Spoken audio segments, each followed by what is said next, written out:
What's up, everyone? Hope everybody out there is off to a great day. Here we are, day 5 of this NASCAR trial. Hard to believe weeks already went by with this. And today, Michael Jordan and Heather Gibbs, daughter-in-law of Joe Gibbs, taking the stand. We're going to be talking about all that in the next episode. Today, we got to talk about NASCAR's Steve O'Donnell getting up on the stand yesterday, being grilled by the team's attorney Kessler for over 3 hours. And in this, we're going to be talking a lot about the SRX Series, about how NASCAR kind of taking a different look at them. But as in the testimony with Scott Prime, Kessler was trying to paint this little picture, get this little strategy that the NASCAR executives outside of the France family were willing to work with the teams, especially on permanent charters. And he was trying to show that again here with O'Donnell today. And one of the points that he brought up was that the France family was not going to budge, going on to call them basically a brick wall. But he pointed to some things. And one of these main factors of this was a letter from Heather Gibbs that was addressed to Jim France and NASCAR, where she was asking for permanent charters. Now, at this time right here, Steve O'Donnell sent text messages to Ben Kennedy to tell him that Jim France was in there reading this letter and basically swearing between every line that he read. But O'Donnell went on to say in the courtroom that simply wasn't true. He said he did say that in the text messages, but Jim France wasn't swearing. He wasn't doing any of that right there. Basically going to say that they were all just frustrated that she wrote this letter asking for permanent charters. So again, one part kind of says you're fighting for permanent charters for the teams, and then the other part you're frustrated because a team owner's asking for permanent charters. So I'll let you do with that what you will.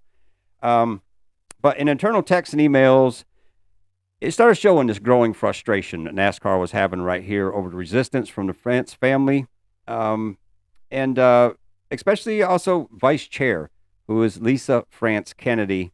And again, Kessler he calls this a brick wall. Nobody's penetrating this. Nobody's getting past this. But O'Donnell went on to testify that in 2022, the teams approached them about a better revenue model. So he went on to meet with representatives from 4 different teams, and one of these was Jeff Gordon, included Jeff Gordon of Hendrick Motorsports. And at this time, Jeff Gordon went to Ben Kennedy and asked him, is the France family open to a new business model? And at that time, Ben Kennedy told him, yes. This is going to be important, so pay attention with this right here. But O'Donnell went on to say that he knew the teams were struggling. After this meeting right here, he knew the teams were struggling, especially after finding out they're paying $2 million per entry for a season right here, and that the model was broke. And again, he's sitting here, he's worried about a breakaway series. This keeps coming up, that they're worried about a new series that could compete with NASCAR. At this point, this is when they brought up how aggravated they were with the SRX Series. And essentially, this series was created to run through the summertime, short 6-race season and everything else. But the thing about this was it was co-founded by a current NASCAR owner at that time, Tony Stewart. And again, this was supposed to be something simple. Then they got primetime broadcasts, CBS, Saturday nights, 8 o'clock. And it's on a national platform. It's kind of looking like maybe this is competing a little bit with NASCAR. But the other thing was that this series, if you don't know about the series, this was a series started out where they run cars that were equally prepared that they all had. At that time, it was former racing legends from different series who raced in this series, and they would get one local hot shoe to jump in there as well to compete with everybody. And it's kind of cool, kind of built.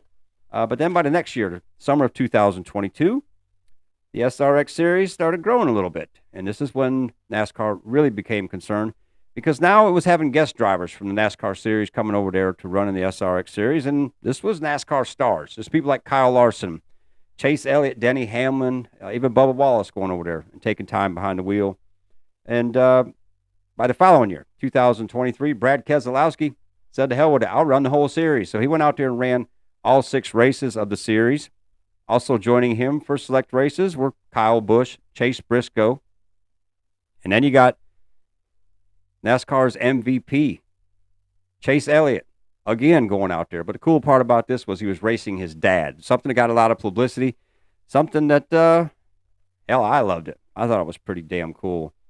But this is a part where O'Donnell testified that they became concerned because the SRX Series was starting to get this look, starting to get this feel of what NASCAR is.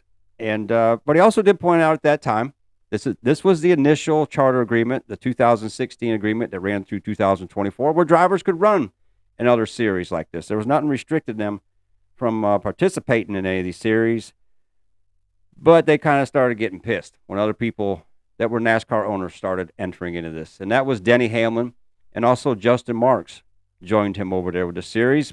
And then they got another team owner, Tony Stewart, who runs the series, races in the series, co-owns the series. So things that they were starting to get a little upset about.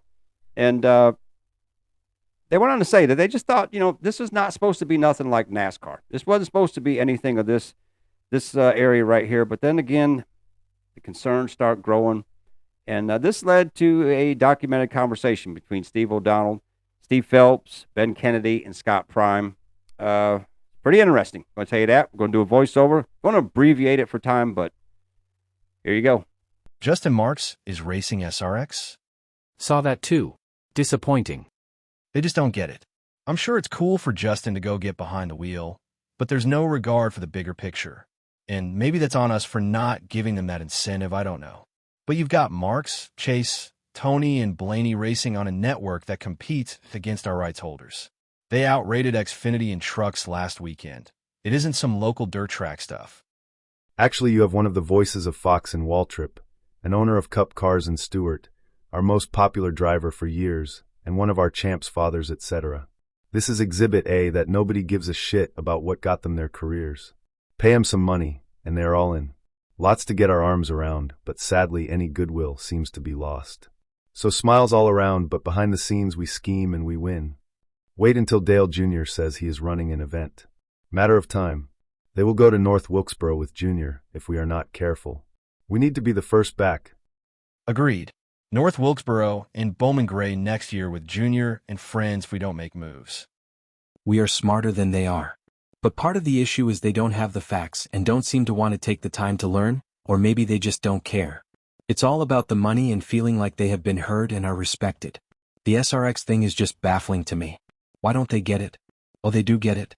And it's a huge FU to us.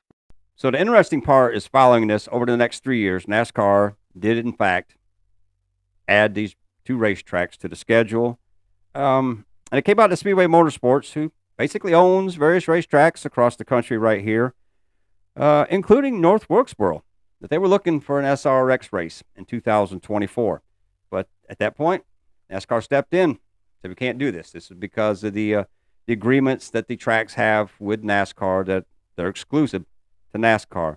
But O'Donnell went on to explain that NASCAR was in the middle of negotiating their new TV revenue deal at this time right here, and that the SRX Series was starting to resemble NASCAR, starting to look at NASCAR, and they didn't like that. But their reasoning behind this was because they were saying they were trying to get bigger revenue to give back to the team owners, to the tracks and everything, so they wanted a better TV deal, and with SRX being part of something like this, it could compete and have various aspects that would be detrimental to NASCAR.